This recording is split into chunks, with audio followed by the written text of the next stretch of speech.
A principios de este año, una persona llamada Gabriel me hacía la siguiente pregunta. ¿Puedes en algún vídeo hablar de lo que es el punto dulce de una lente? Bienvenidos a David Responde.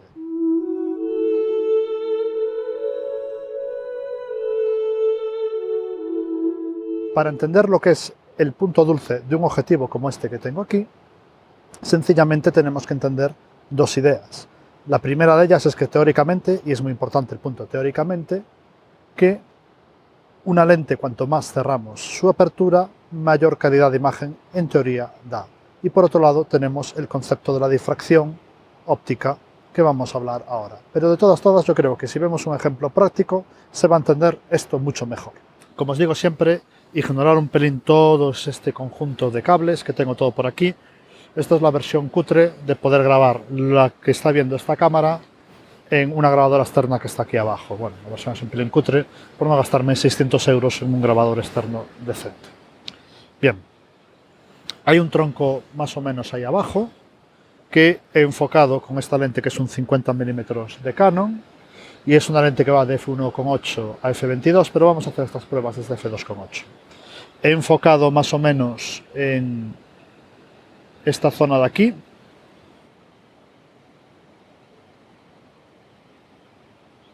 Más o menos ahí ya estaría enfocado. Esta lente es un poco puñetera para enfocar la mano, o sea que tampoco hagáis mucho caso al resultado de f2.8.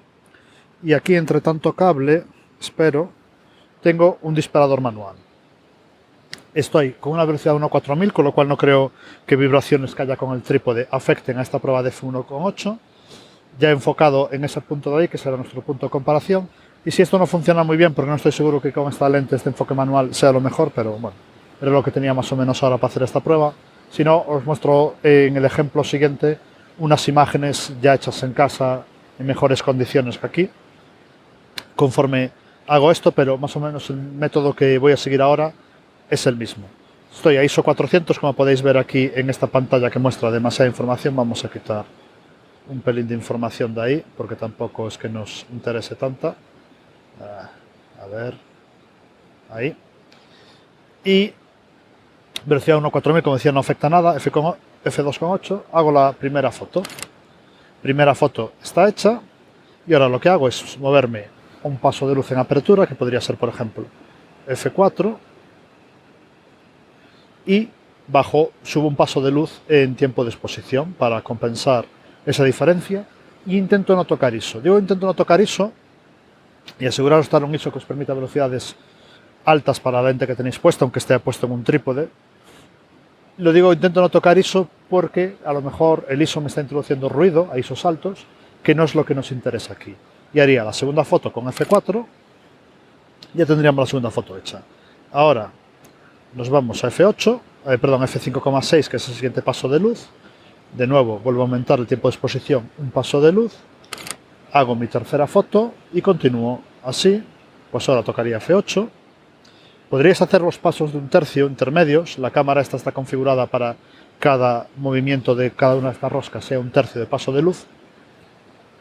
Pero la verdad es que después compararlas sería un pelín más coñazo. Pero bueno, yo creo que yendo de un paso de luz a un paso de luz, con las aperturas típicas, F2.8, 4, 5.6, 8, 11, yo creo que ya es suficiente. Tengo la de F8, me voy a la de F11.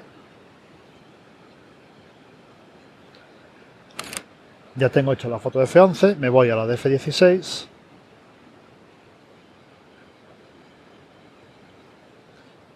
Hago la foto de F16 y no sé si lo he comentado antes, pero estoy usando un disparador remoto para tener algo menos de variables de lo que puedan estar afectando la vibración que yo introduzco de la mano simplemente por pulsar el disparador. Y por último me quedaría la foto de F22, perdón. Ya ahí, a 1.60. Ya tendríamos todas estas fotos. Ya he hecho varias fotos antes. Creo que hay una serie que ya quedó bien, con lo cual eso la usaré para comparar. Pero bueno, podéis hacer varias fotos, varias series de fotos y después comparáis y os hacéis más una idea. A lo mejor si queréis en casa, con el autoenfoque y un cacho de papel con texto también os puede valer. Puede ser también un buen ejemplo. Espero que estas me valgan y si no, después ya os mostraré, haré trampa y mostraré fotos, otra cosa que he fotografiado en otro momento, para ilustrar cómo seleccionaríamos después el rango de aperturas que es el más óptimo para usar, en este caso, este objetivo Canon 50mm f1.8, creo que es la versión 2, esta que era cutre de plástico. Vamos a la siguiente parte del vídeo. Si comparamos la imagen de f2.8 contra la de f4, veremos que la de f4 sí que parece que es más detalle. Fijaros que estoy haciendo bastante zoom aquí en Lightroom. Si comparo la de f4 con respecto a la de f8, también, perdón, con la de f5.6, también se ve que se mejora un pelín el microcontraste. Y esto nos podría llevar a pensar que cuanto más cerramos la apertura de nuestra lente, mayor será la calidad de imagen que se crea. Y esto es, teóricamente, como os dije al principio del vídeo, es completamente cierto. Y esto es debido a que hacia los bordes de la lente, hacia los bordes de nuestro objetivo, que suelen estar compuestos de varias lentes, el proceso de fabricación es más complicado, aparecen más imperfecciones, es más difícil para los fabricantes controlar que los rayos por ahí no creen distorsiones. Sin embargo, las zonas centrales es donde los fabricantes suelen conseguir, habitualmente, depende mucho de cada lente, que todo vaya según lo previsto, que todo vaya con la mayor nitidez posible. Obviamente dependerá de la calidad de un objetivo a otro, tendréis objetivos que darán más nitidez con otros. Pero vamos a hablar un pelín ahora de lo que es la difracción, que nos va a estropear esta pequeña teoría que decíamos de cuanto más cerramos la lente, mejor se ven nuestras imágenes. Como os decía, si comparamos ahora la imagen de f5.6 con respecto, por ejemplo, a la de f11 o la de f16, veréis que estas dos últimas son menos nítidas que las imágenes anteriores. Y esto es lo que viene dado por la difracción. Ya tenía otro vídeo donde hablaba sobre lo que era el tema de difracción, y en aquel vídeo os mencionaba, que no sé si os acordabais del instituto, colegio, creo que es instituto donde se hablaba esto, en las clases de física, donde la luz tenía un comportamiento dual, bueno, entre comillas dual, se decía que se comportaba tanto como onda o tanto como partícula. Y esto se explicaba a partir de aquel experimento donde se ponía una vela, una bombilla, una pequeña rendija, y se veía que las sombras que producía esa rendija no eran perfectamente definidas, proyectadas contra una pared, sino que se difuminaban un poco. Y eso es la difracción. La luz, al pasar por aperturas estrechas, como podría ser la apertura de nuestro objetivo, al pasar por esos bordes, se difumina un poco, y la luz que llega a cada uno de nuestros fotodiodos no es tan puntual como nos hubiese gustado cerrando la apertura, por ejemplo, F11, F16 o F22. Y según vaya aumentando el tamaño de nuestra apertura, este hecho de difracción hará que ese patrón de difracción sea más grande, más ancho o más estrecho.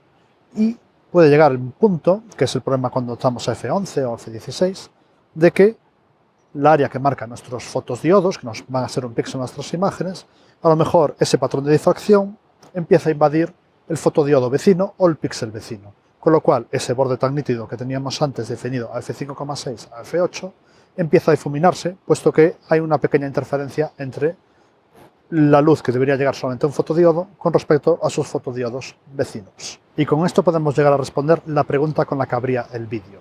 ¿Qué es el punto dulce de un objetivo como este que tengo aquí?